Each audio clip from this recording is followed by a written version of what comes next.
Hey YouTube, how's it going? We're back, Oshinoko episode 3. Where did we leave off last time? We left off with the creator of Tokyo Blade not being happy with how the adaptation is going. She kind of sunk her teeth into the script writer. I felt so bad for him. I feel so bad for him. I hope that moving forward that maybe he could like get back into the good graces of her, but as it stands right now, he got a lashing and it kind of like brought his morale down. They showed us like the game of telephone that like happens when it goes from the creator to the initial person to this person and this person and this person, then it finally gets to the scriptwriter and everyone having their own input on what needs to happen, and then he makes a change and then it makes the creator even angrier. So it's like this whole just everything just sucks, right? Everything just sucks, and I hope that it could work out. That's where we are. Let's hop in. I think we have. There was five. We went down 5 days of production, I think, and then until this rewrite happened. So we don't got much time. Maybe a couple of weeks before we're able to go live with the play. So let's hope that it works out. Episode 3. Let's get into it. Comes in the first ED. Ooh, but this one when it's go to ooh, sorry.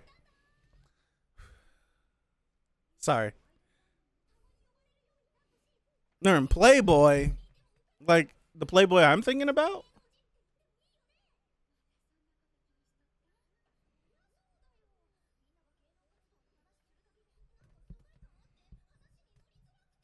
Right.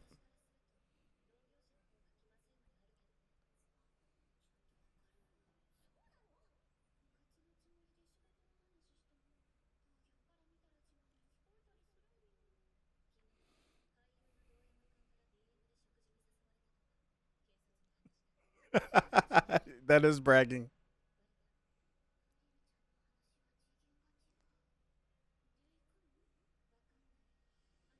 If I'm not mistaken, doesn't she like took an interest in the Aqua? Not like romantically or anything, but just was interested by his personality.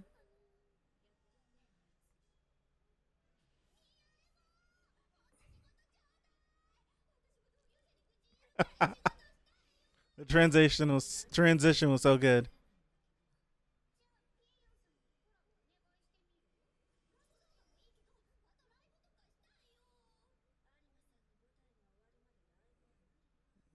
Right. So that means a month at the least.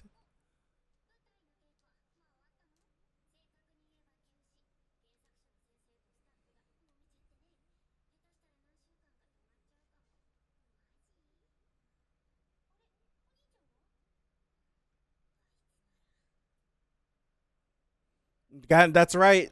That's right. She invited him to a play. I forgot because he was talking down on how he didn't like plays before and how they took him out of it and yada yada yada. So she was like, "You're coming." I remember. I think he was explaining like how it's like it'll end and then like the whole transition of the stages and everything takes him out of it, so he's not able to like be immersed. Ooh.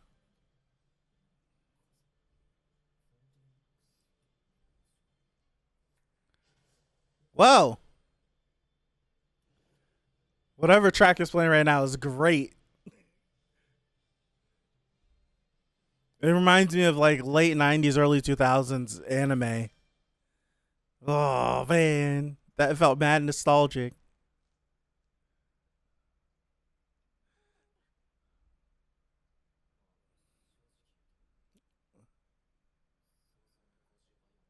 There we go.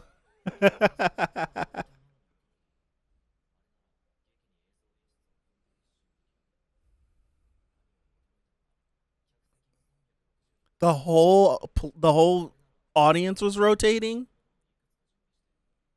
What? That's crazy. See, I'm not big in the play, so I have no idea about this.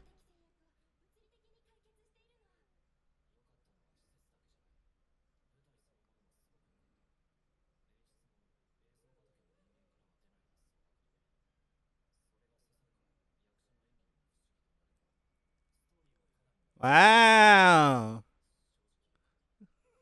he's embarrassed. He's blushing.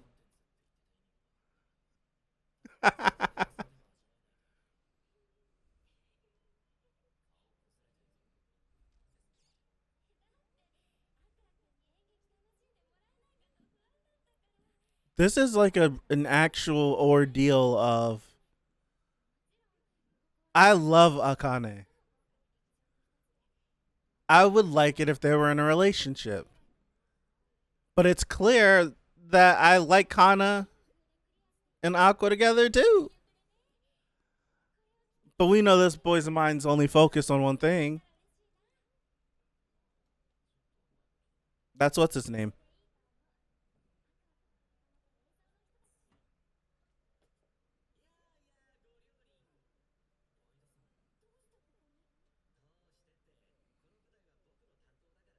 Okay.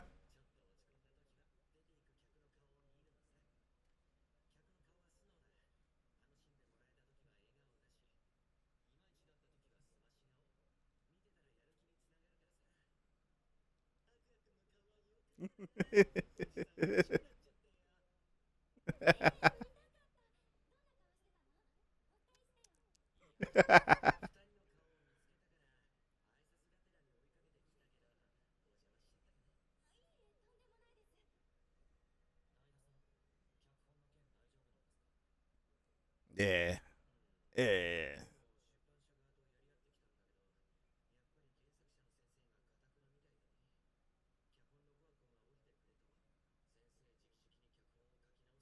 I feel so bad for him, man. I really do.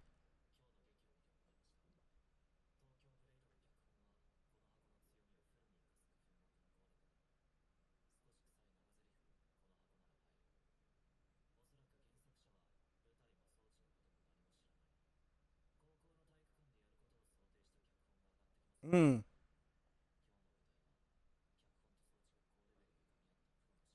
So why not collaborate?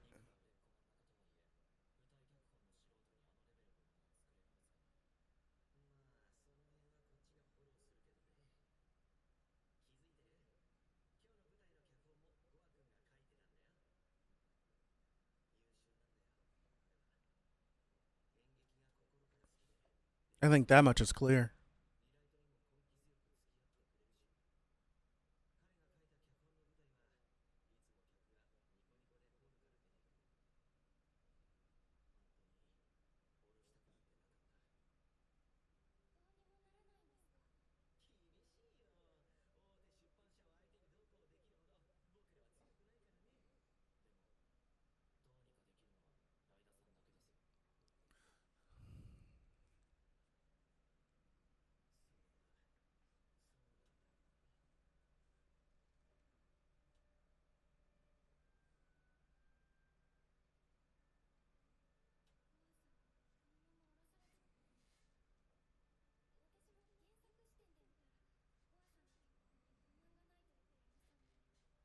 Right.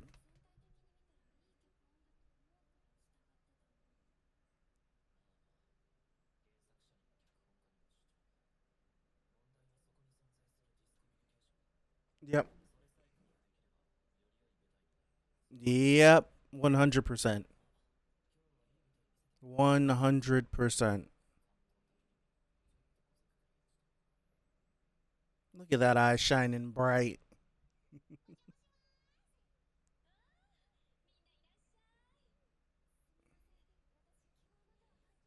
I do feel like it's going to be hard with her though because she already feels a certain way about him. I don't know how she would react if someone brought the notion of like someone brought up the notion of her working together with Goa. I don't know how she would react to that.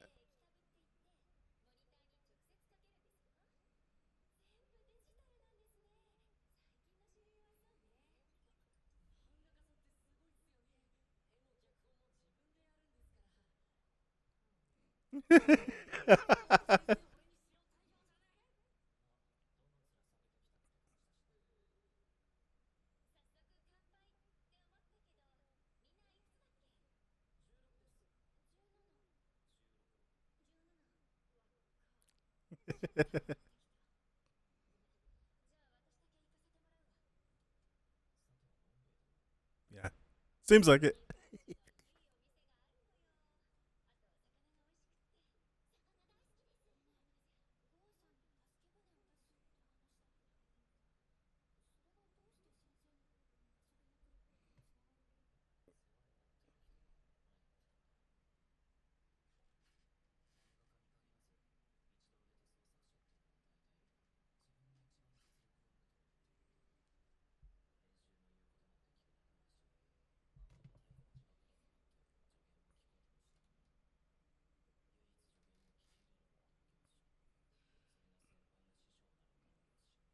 Yeah.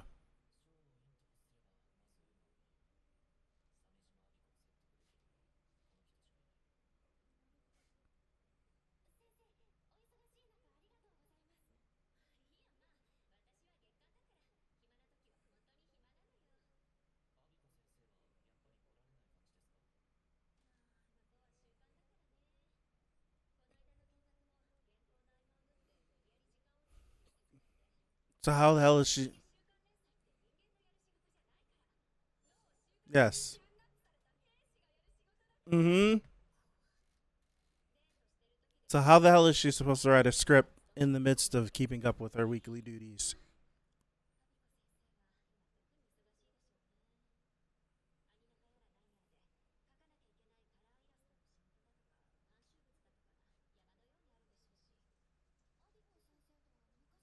She said the anime adaptation. So right now she's got her weekly duties as a mangaka, then the things that she has to look over for the anime adaptation, and she's now taking on the script as well for this play.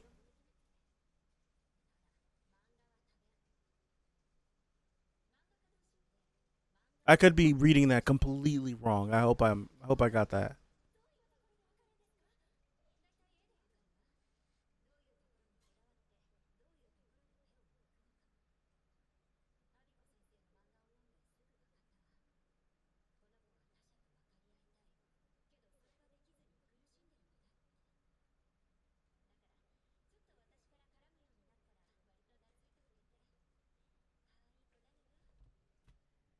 Excuse me.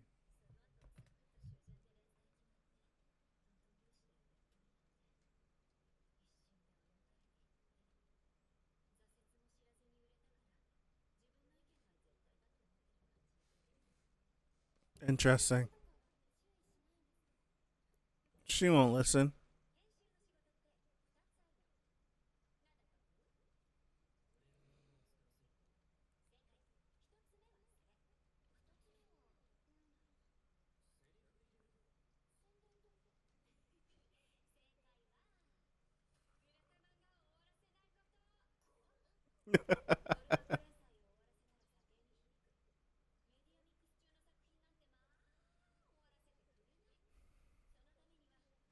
I think the perfect example of that is Naruto.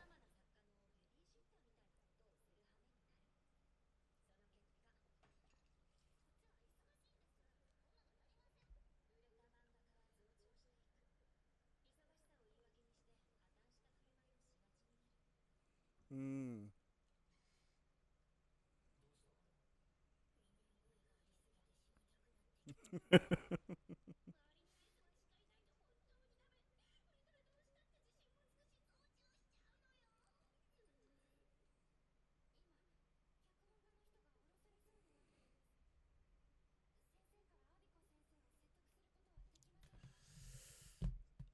Maybe it'll be tough.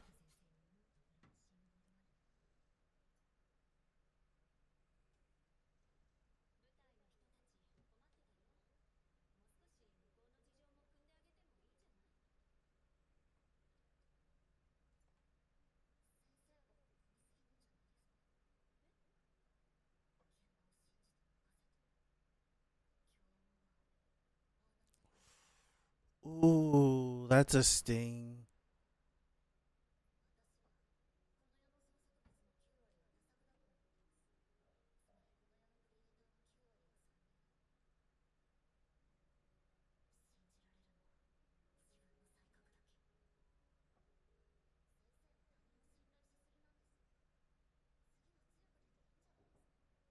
You can be too assertive though.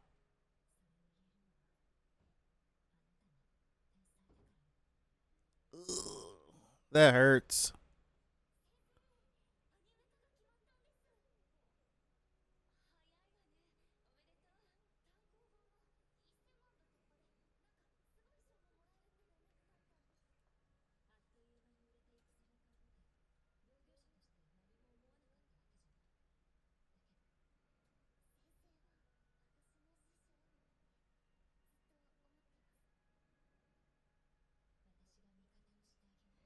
This music is beautiful. Goodness gracious.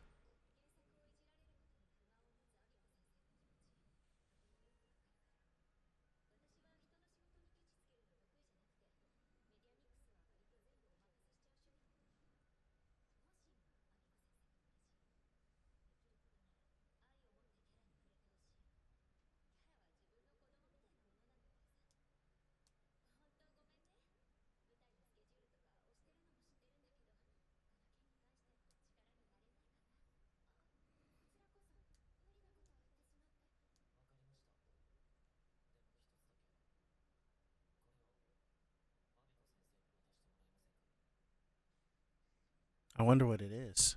What is it? Aqua, what are you up to?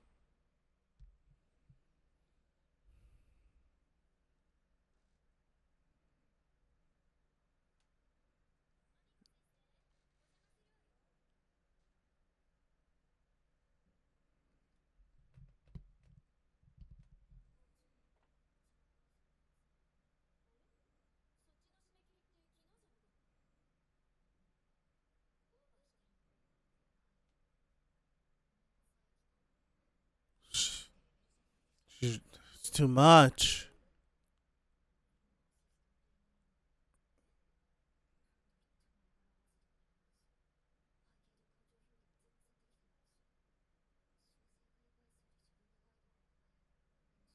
Oh, goodness, girl.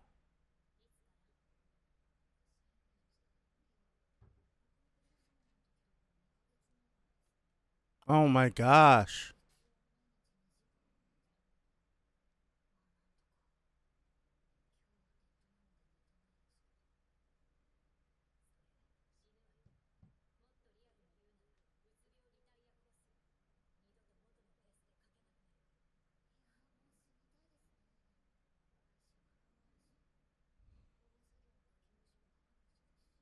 That's too much.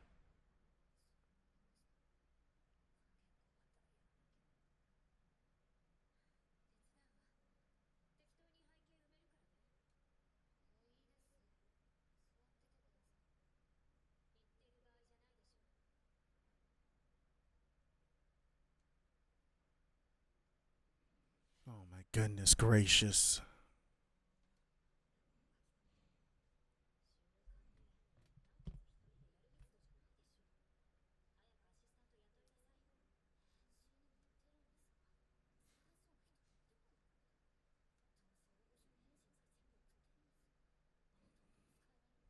Maybe. Yeah.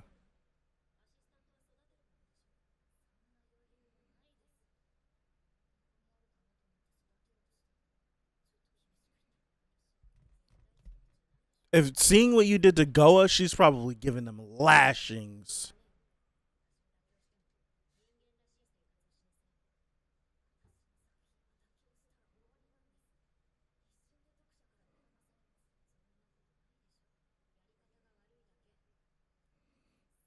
Yeah, I was waiting. She's gonna throw out an insult.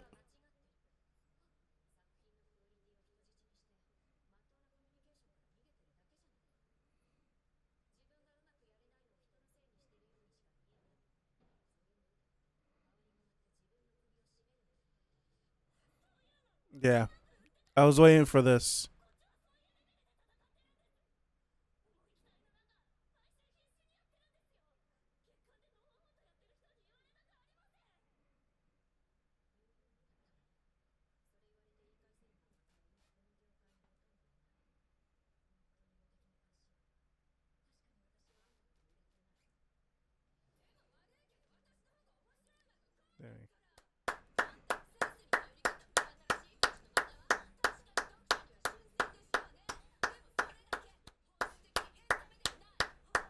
There we go. There we go.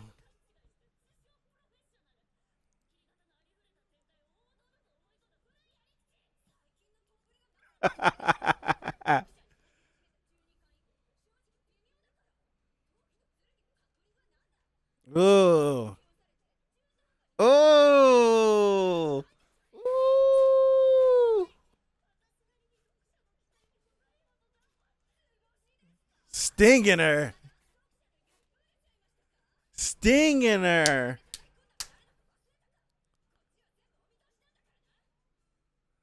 I love this.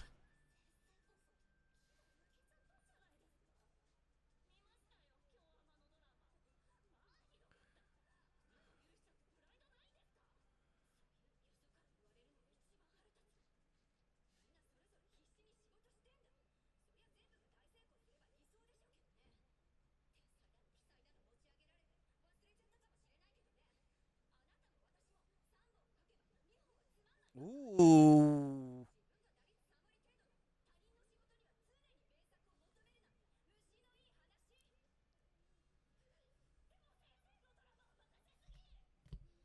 They're getting after it. This is what friends can do, though. Like, really good friends.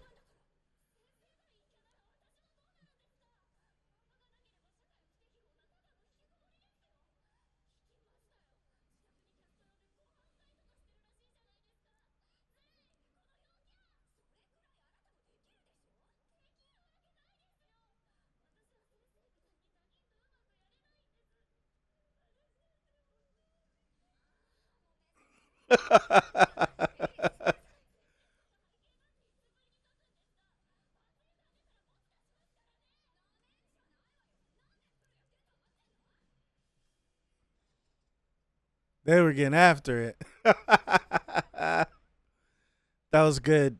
I'm glad that they both got that out. I'm glad that they got that out.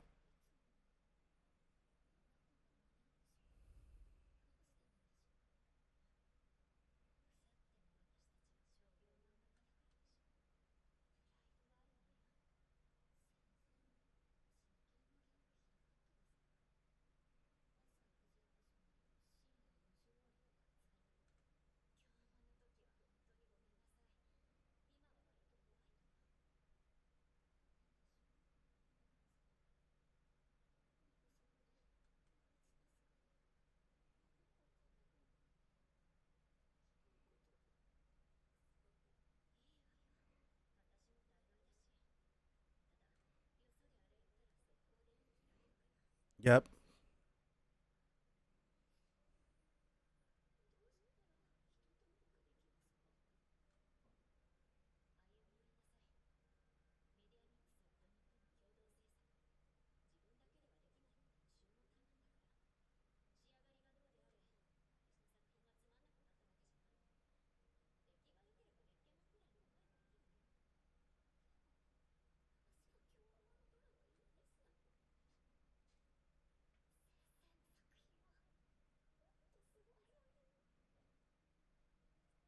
Yeah. It's tough.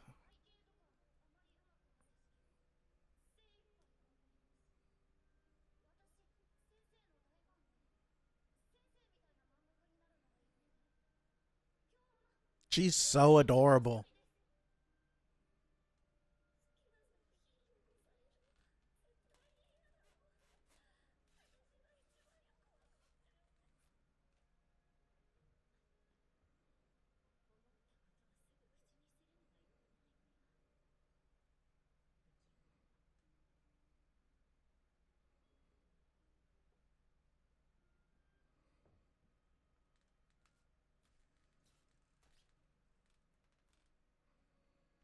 She told her to go watch that last episode because that last episode was one of the little parts of that drama that she ended up liking.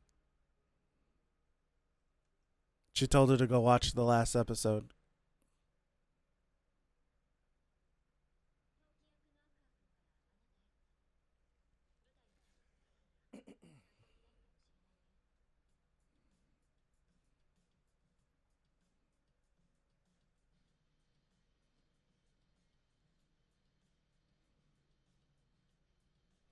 I'm not gonna lie to you. That back half of that episode, it got me a little emotional, and just emotional from multiple standpoints. Oh man, I'll talk about it after the ED. All right, so oh man, I had to like gather myself for a second. That back half of the back half of that episode, it hit, right? It was funny watching them go back and forth, but it just, it's the thing. I say it the last two episodes I've said it, but my favorite part of this series is the peek behind the curtain of the industry that it gives you. And it just was hearing them talk about their works being like disrespected and all of these things. And it's something that when I was younger, I was guilty of doing, but the older I've gotten, the more mature I've gotten, the more my mindset has changed on this. But it just comes from the aspect of knowing, even the little bit that I do know, knowing about how hard mangakas work for weekly mangakas, how hard they work, the sacrifices that they make, getting sick, getting run down, getting tired, all of these different things that we get to witness time and time again with some of our favorite series, and the toll that it takes. We get to see it firsthand. And just thinking of these artists who are killing themselves, literally killing themselves, and to have people just steal it, right? To pirate it, to steal it, then on top of doing those things, having like these crazy opinions about it, and all the different discourse that can happen, and all of these things. And I'm not saying that any piece of work isn't devoid of having like opinions levied at it, but just seeing how people interact about series, and then between series, just the constant bickering and fandoms just being disgusting, and it made me emotional thinking of like the result of all of their hard work, right? They work so hard. They do all of these different things to like pour their heart and soul into this project. And then Joe Schmo can just get on the internet, steal it, hate it, trash it, talk down on it, and then just move on. And it's just like, well, what am I doing this for then? If someone can do that, someone can get access to this chapter that I've done before it actually releases, and have all of these negative opinions about them. It makes me feel a certain way. And it's tough. That's why it's my favorite thing about Oshinoko. Not the characters, not Aqua or Ruby or Akane or Kana, any of these characters that I love. Not the plot line and Aqua going through none of that. Like, that's all just like a cherry on top. It's legit. From the moment I started to like realize it halfway through, was this is legit. Like, this author is giving us a peek into this world, giving us a peek into what it is like to be a part of this entertainment industry in every different facet, from stage plays to live action adaptations to anime adaptations, to the difference between a weekly mangaka and a monthly mangaka, through being an idol and toxic fandoms, and how the internet is so cruel. It can be cruel to some people. It's just, that's my favorite thing. And I've said it the last 2 weeks. I feel like I said it last season. I hope that the people who are watching the series can look at this, and if they're guilty of X, Y, or Z, can see themselves in this show. I hope. Or can learn something from this show and it actually have a long lasting impact on them and not just glaze over it. That's my only thing. I just hope that something can be pulled from it, because I've never felt this way about anything that I've personally have watched or read, where it evokes these emotions and these feelings about the industry from me. And then, oh, by the way, I get to have this cool story too. So great episode. This season so far to me has been on fire. I already said last week I don't like the whole jumping around with times and all that, but even that outstanding. This season has been firing on all cylinders just because of this quick. We've gotten so much of scriptwriter going through this, the mangaka going through this. So it's like, even though like she has her own gripes and issues with the scriptwriter, dude, she's going through it, and it's just it's good, man. It's good, so good. So I'm gonna call it here. Thank you guys. I appreciate you. Have a good rest of your weekend, next week, whenever, and hopefully, God willing, I see you back here for episode 4 of Oshinoko season 2. So again, thank you. Appreciate you, and I'll see you. Peace out.